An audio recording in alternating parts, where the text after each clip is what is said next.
Which U.S. banks are too big to fail? By www.profitableinvestingtips.com. During the financial meltdown in 2008, the largest U.S. banks were deemed too big to fail. In return for bailouts, the U.S. government set several regulatory measures.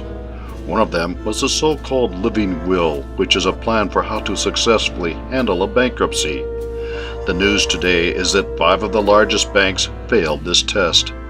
The New York Times reports that 5 banks failed to pass muster with their living wills. 5 giant banks, including JPMorgan Chase and Bank of America, failed to fulfill a crucial regulatory requirement that Congress introduced after the 2008 financial crisis to help make large financial institutions less of a threat to the wider economy, federal banking regulators said on Wednesday. Congress demanded that big banks regularly provide regulators with careful plans, also known as living wills, for how they would enter bankruptcy in an orderly fashion. But the Federal Reserve and the Federal Deposit Insurance Corporation found that the plans of 5 banks were not credible or would not facilitate an orderly resolution under the United States Bankruptcy Code. The failure of the banks to file satisfactory plans is likely to add fuel to the debate over whether some banks are too big to fail, meaning that their collapse would pose such a threat to the wider economy that taxpayers would have to step in to bail them out. And it is the possibility that the U.S. taxpayer would need to step in once again to bail out large banks that is the concern.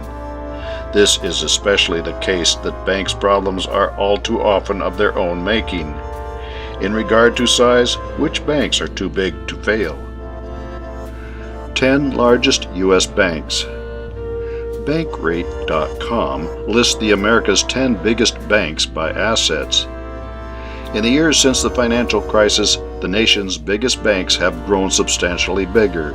Together, the top 10 largest banks now hold $10.1 trillion in assets. Of course, every year sees some shakeup in this exclusive club.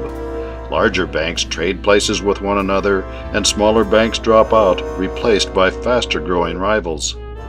This year, just to get in, you need at least $253.2 billion in assets, a sum so large that, if converted into $100 bills laid end to end, would reach the moon with a few thousand miles left over to check out the view.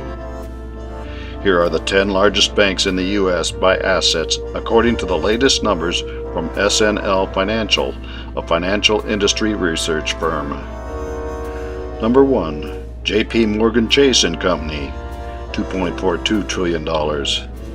2. Bank of America Corp., $2.15 trillion.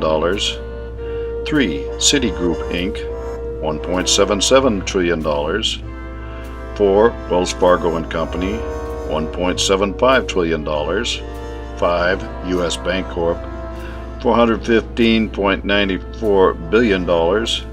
6. Bank of New York Mellon Corp., $377.37 billion.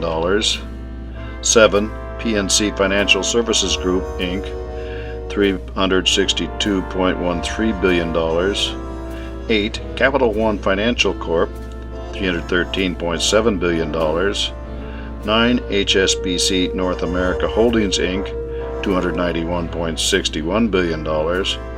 10. TD Bank U.S. Holding Company, $253.1 billion. And which U.S. banks that are too big to fail actually failed their living will test? 1. JPMorgan Chase & Company.